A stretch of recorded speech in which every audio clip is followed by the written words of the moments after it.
Amazon FBA is not worth starting in 2020 if you're trying to do old school private label or wholesale. And that's because there's over 5 million Amazon sellers and over 4,000 new sellers join Amazon every day. Amazon is getting really saturated, but Amazon is a $1 trillion company.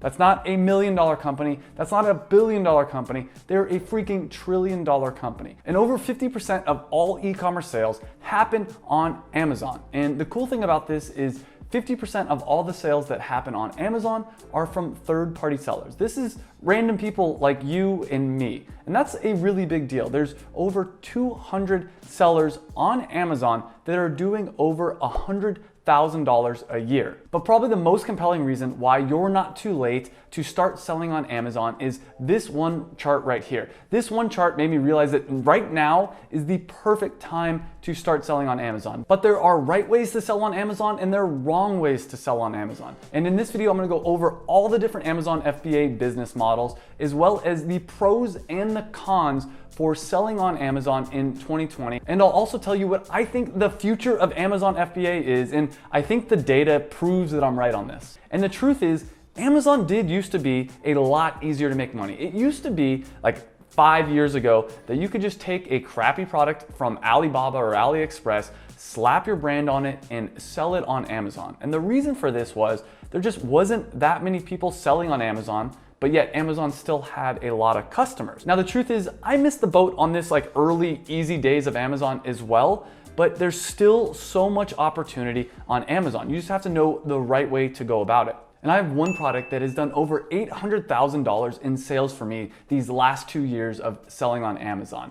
And one thing I hear a lot of people saying is that Amazon FBA, it's too late, it doesn't work because all the costs and fees associated with selling on Amazon. And I think that's true if you're doing private labeling or wholesale. Private labeling and wholesale is kind of a race to the bottom. But I'll show you my numbers. In the last 2 years of selling this one product on Amazon, I've done $800,000 in revenue. Remember, revenue is not profit. The first cost for me associated with selling on Amazon was the cost of the product, which is around $200,000. Then I had the Amazon FBA pick and pack fee. This is the fee because you send your product, for Amazon FBA, you send your product into the Amazon warehouse, and when you get an order, Amazon picks it from their warehouse and ships it out to the customer. They charge money for this, and rightfully so, it's a very valuable service. I spent about $100,000 in fees for that specific service on Amazon. There's also a 15% fee for just selling on the Amazon platform itself, which again, I think is 100% worth it. Amazon has a ton of customers. I think it's around 33 million customers are on the Amazon platform. So it's worth that 15% fee. And I spent about $100,000 for that Amazon FBA fee. There is also some storage fees and some other random fees. There was around, I think, $30,000 I spent on those fees. And then there is an optional fee of the Amazon PPC. And I spent around $40,000 over the last 2 years on Amazon PPC. You don't have to do this. My products would have sold really well even if I did not spend money on this fee. But what I found is for every dollar I spent on Amazon PPC, I made about $3, so it was worth it. Now since Amazon is a business, there are some other fees for selling on Amazon. This includes things like LLC fees. And for me specifically, I have virtual assistants that run my business, so it's relatively a passive income source. And I spent over the last 2 years about $18,000 in all of those fees. And so at the end of the day, as you can see, I did over $250,000 in profit. It was around a 33% profit margin. Now, I've talked to some private labelers, including a good friend of mine who did $150,000 in revenue and ended up only taking home $10,000 profit. So yes, I do think it's too late for typical private labeling and wholesale. Now with both of these, can you still make money? Yes, absolutely, but I think it's becoming so saturated and there's so many people competing on the same products that it's a lot harder to make a profit. And there's 4 main ways to sell on Amazon FBA. There is retail arbitrage, wholesale, private labeling, and creating your own product. With retail arbitrage, basically what you do is you go to stores, retail stores, and you find products that are on a deep discount. Maybe you find a product that's normally $50, but for whatever reason, it's marked down to $10. Maybe the store is going out of business, maybe a bunch of different reasons. And you take that product, you buy it for $10, and you flip it on Amazon for the $50 it's worth. Now, after all the different Amazon FBA fees that we talked about, you're gonna go home with maybe $30.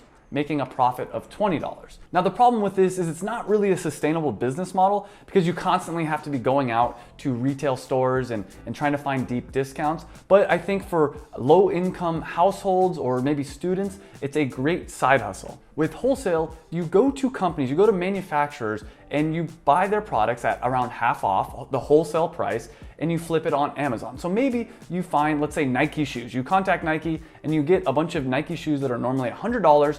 You're able to buy them at $50 and flip them on Amazon for the regular retail price. And then after all the Amazon FBA fees and the cost of your product, you might walk away with 20% margins. Depending on the product, it could be higher or lower. Now, can you make money from wholesaling on Amazon right now? Yes, absolutely, but there's three main problems with wholesale on Amazon. The first is it's getting way too saturated. There's only so many manufacturers out there that are looking to wholesale their product, and every day there's new Amazon sellers, new people joining Amazon trying to do wholesale, which means that there's a lot more competition, which means it's getting a lot harder to do. The second problem I see with wholesale is there are some established sellers out there that are just so far ahead, and I've met some of these people. I've met some of these people doing tens of millions of dollars, and they have better connections. They are willing to operate on lower margins, and trying to compete with them, to me, is like a no-go. I would never want to do that. And the third problem with wholesale is a lot of the manufacturers are just going direct on Amazon. Like as Amazon grows and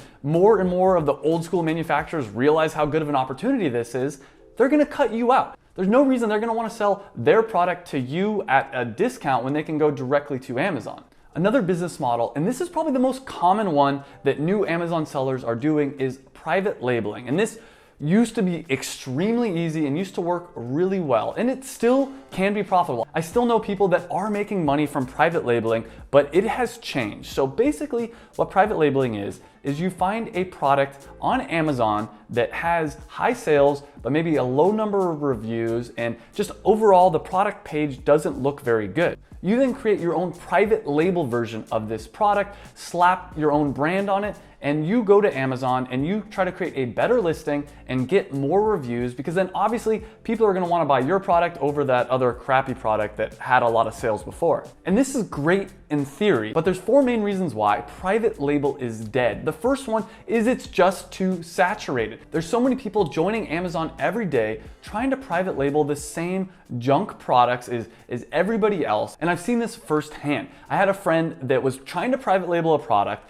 and in the time that it took for his product to get shipped over from China, which is about 6 weeks, there went from being one private label listing in his category to 6. So the competition had skyrocketed, and the chance of him being able to rank first for the keywords he wanted to had completely gone away. And this is the problem I'm seeing with private labeling. Anytime there's a big gold rush, there's the early adopters and then there's the late comers. And can you still make private labeling work? Absolutely, but it's not nearly as profitable as it used to be, and it's a lot harder to make it work. And another reason why I think it's too late is the second reason, which there are some sellers out there that are just way too far ahead. And I've met a lot of these sellers that are doing tens of millions of dollars, and they can just do it better than some newcomer. These sellers know how to properly brand a product. These sellers can work with lower margins. They have connections with manufacturers. So again, I think you can do private labeling, but if you don't have connections with manufacturers, you don't have a lot of money to throw into brands, and you're not okay with working on low margins, it's gonna be hard. A third reason why private labeling is dead is China. China is going directly to Amazon nowadays. A lot of times they're cutting out the middleman, which is American or Canadian private labelers, because China is seeing the power of Amazon as a platform. So they're creating their own private label brands and selling it on Amazon. Now, China and Chinese manufacturers are not as good at creating a brand as you are, but what they do is they're discounting their products so much cheaper than you can possibly compete with, that it's making it very hard. Now, branding private label products is potentially still an opportunity, but I will share with you in just a minute what I think the much bigger opportunity is. But the last reason why Amazon FBA is dead is that even if you find a really good, really profitable private label product, Amazon will just copy it and create its own version of Amazon Basics. And I've also had a lot of friends that I see this happen to. I had one friend that had a backpack company,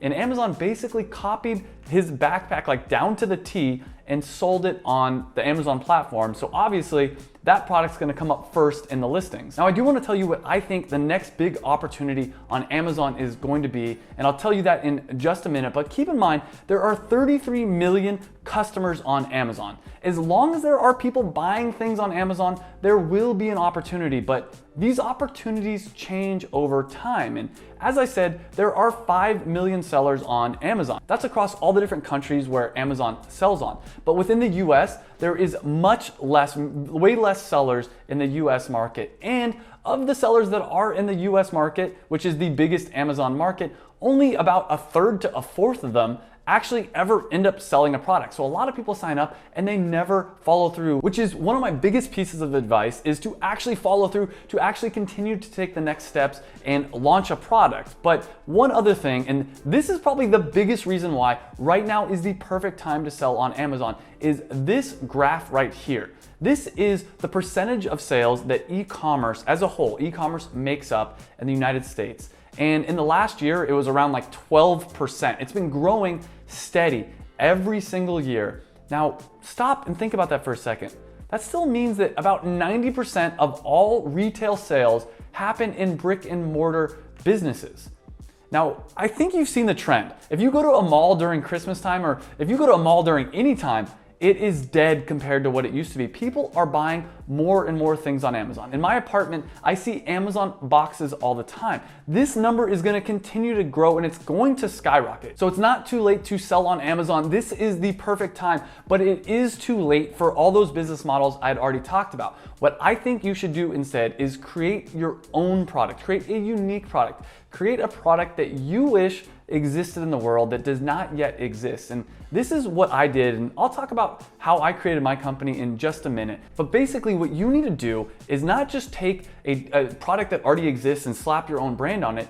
You need to create a product that's better than what already exists. And this is so obvious, but a lot of people aren't doing it because it takes a tiny bit more work. But there's a lot of big advantages. And one of the biggest advantages is you don't need a lot of money to do it because you can raise money via a Kickstarter. And this is what I did. I raised $15,000 on Kickstarter to create my product. And the first company I started after quitting my corporate job 7 years ago was a dance clothing company. It was basically like a private labeling company. We were making the products ourselves, but there wasn't anything that special, that unique about them. And I struggled for a long time trying to make that business profitable. And it wasn't until I released my unique product that was different, better than the competition on Amazon, that I really started to have success. When I quit my corporate job, I had the goal of making $300 a day passive income. And within 2 months of launching this product on Amazon, I had hit that goal. And here's how I did it. First, I came up with the idea and I saw that there was a trend. People were eating more and more healthy fats. And I even saw this in my own diet. Originally, I was eating peanut butter, and then I went to like organic peanut butter, almond butter, but there was a hole in the market. Nobody was selling like an ultra premium healthy fat on the go snack. So I had this idea, but I didn't want to jump in full force into this. I didn't have the money to do a production run. So what I first did is I tested the market out. I created an Instagram telling people this product's going to be coming soon. I started posting in there, and I had a link in my bio that if people were interested, they could enter for a chance to win a free sample. They'd put their email in there, and I'd start a conversation with them. I'd send some messages back and forth to develop a relationship and get to know the customers. From there, I got them into a Facebook group, which is a product launch group. And in the product launch group, I would ask all these different people. I had friends, family, and potential customers in this group. And I asked them, hey, which of the different logos for my company do you like the best? What about the packaging design? What do you think about this packaging design? And they'd give me feedback, and I would improve the packaging design based on their feedback. Basically, they were helping me make a better product than anything else that was out there. But as I said, I didn't have a lot of money to launch this product, and I wasn't sure if this actually was going to work. So what I did is I tested the market by launching it as a Kickstarter, because a lot of people were telling me, oh, I'd love to buy this product. And this was a chance for me to see, are they just paying me lip service, or do they actually want to pay for the product? And my goal was $10,000. And within the first 3 days, I hit that $10,000, went on to make $15,000. From there, I ended up doing my first production run, which honestly, I was so scared. I had no idea how to manufacture a product, but the cool thing of doing the Kickstarter was I had the motivation that I needed to get this done, and I had like some kind of a time frame. So I ended up manufacturing my product, and then I put it on Amazon.